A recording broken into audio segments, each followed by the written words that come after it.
Bikers broke into my house while I was at my wife's funeral.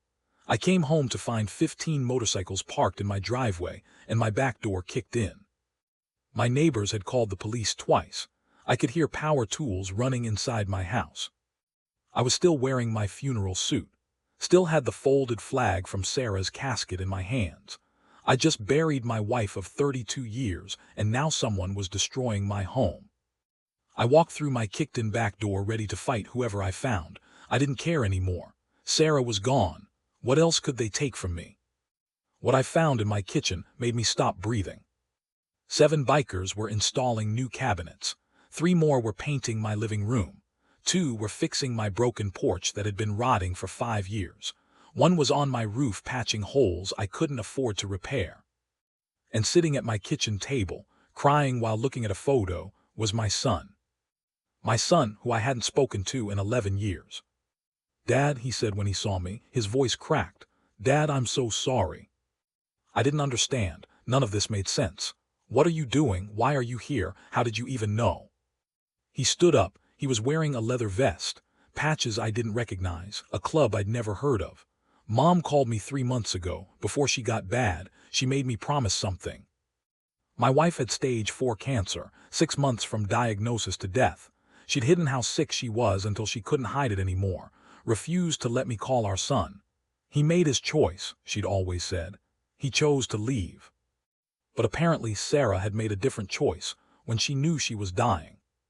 My son's hands were shaking. She called me and said, "Your father is going to fall apart when I'm gone. He won't eat, won't sleep, won't take care of himself or the house. He'll give up." He wiped his eyes. She said, "I need you to make sure he doesn't give up. I don't care if you two haven't spoken. I don't care about your pride or his. He's going to need help and you're going to give it to him." I couldn't speak. Sarah had done this, had planned this, had reached out to the son who'd cut us out of his life. "I told her I would," my son continued. "But I didn't think I could face you alone. So I asked my club, told them about you, about Mom, about everything." He gestured to the bikers working throughout my house. "These are my brothers, and they volunteered to help."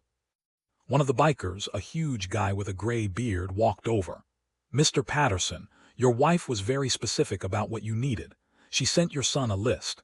New kitchen cabinets because yours are falling apart. Paint for the living room because it reminds you of better days. Roof repairs, porch fix, bathroom remodel."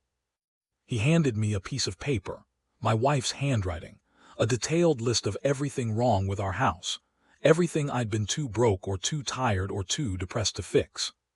At the bottom she'd written, "Make sure he has a reason to stay in this house. Make sure it feels like a home, not a tomb. Make sure my husband knows he's loved." I dropped the flag, just let it fall to the floor. I couldn't hold anything anymore. My legs gave out and my son caught me. We both went down to our knees in my half-renovated kitchen, and I held my boy for the first time in 11 years. "I'm sorry," I sobbed. "I'm sorry for everything. I'm sorry I was the father you needed." "No, Dad, I'm sorry. I'm the one who left. I'm the one who was too proud and too stupid to come back." He was crying just as hard as me.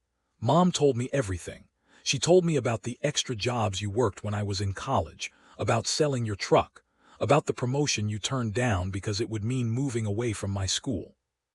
I'd never told him any of that. Sarah had kept my secrets for 30 years. "She said you sacrificed everything for me and I repaid you by walking away over one stupid argument." My son pulled back and looked at me. "I don't even remember what we fought about, Dad. Isn't that insane? I lost 11 years with you and I can't even remember why." It had been about his choice to join a motorcycle club. I'd been terrified, told him bikers were dangerous, that he was throwing his life away, that I didn't raise him to be that kind of person. The same things people had said to me when I was younger and rode, the same prejudice I'd faced, and I'd turned around and thrown it at my own son. "I was wrong," I said. "I was so wrong. I was scared and I said terrible things." We both said terrible things. My son helped me stand. But Mom gave us a chance to fix it, so let's fix it. The bikers worked for 3 days. My son took time off work. His club brothers came in shifts. They brought food, made sure I ate, made me laugh with their stories.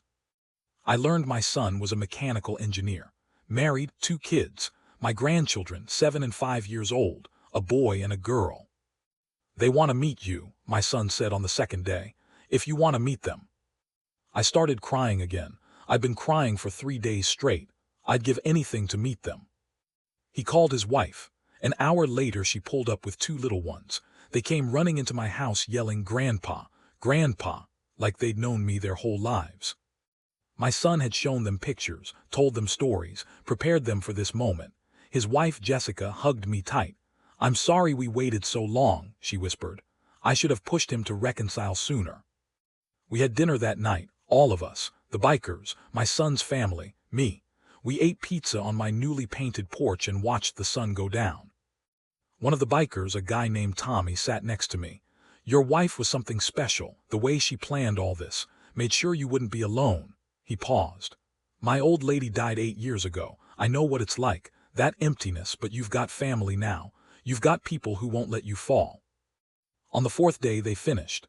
My house looked better than it had in 20 years. New cabinets, fresh paint, fixed roof, remodeled bathroom, repaired porch. My son's club president handed me an envelope. "This is from all of us. Grocery money, bills for the next 3 months. Your wife set up a fund before she passed, made us promise to make sure you were taken care of." Sarah had planned everything, every detail. She'd known I'd be helpless without her, known I'd need someone to force me to keep living. The bikers packed up their tools, started their motorcycles, but before they left they all came up to me one by one, shook my hand, hugged me, told me I was part of their extended family now. "Your son is our brother," Tommy said. "That makes you our family too. You need anything, you call, we'll be here." After they left, my son stayed.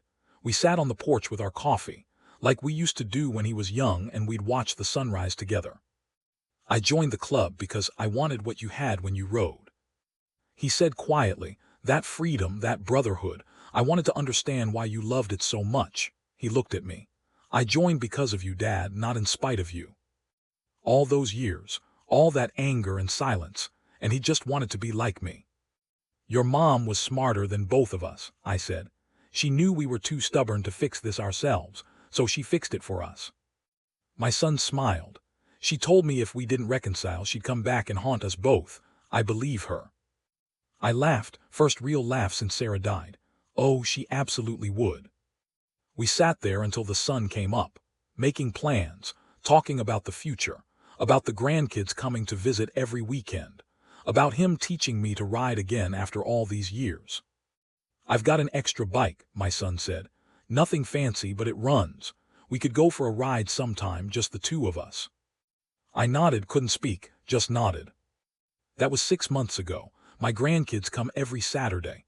My son calls every day. His club brothers stop by regularly to check on me. I'm not alone. Sarah made sure I wouldn't be alone. Last week I went riding with my son. First time in 15 years I'd been on a bike. We rode out to Sarah's grave, parked our bikes and sat there for a while.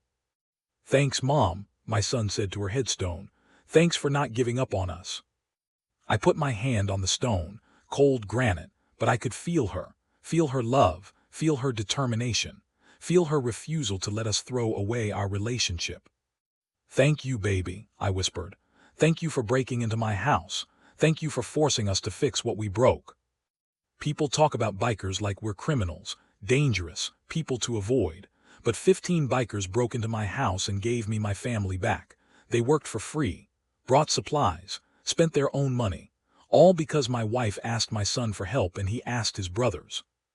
That's what real bikers do. They show up, they help. They don't ask for recognition or payment, they just do what needs to be done. My son's club is having a memorial ride for Sarah next month. 300 bikers are coming to honor a woman they never met, because she loved her family enough to make sure they'd be okay without her.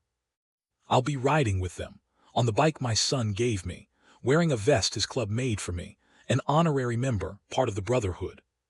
Sarah would have loved that, would have loved seeing us together, would have loved knowing her plan worked. Bikers broke into my house while I was at my wife's funeral, and they saved my life. Share this story to show world the true image of bikers.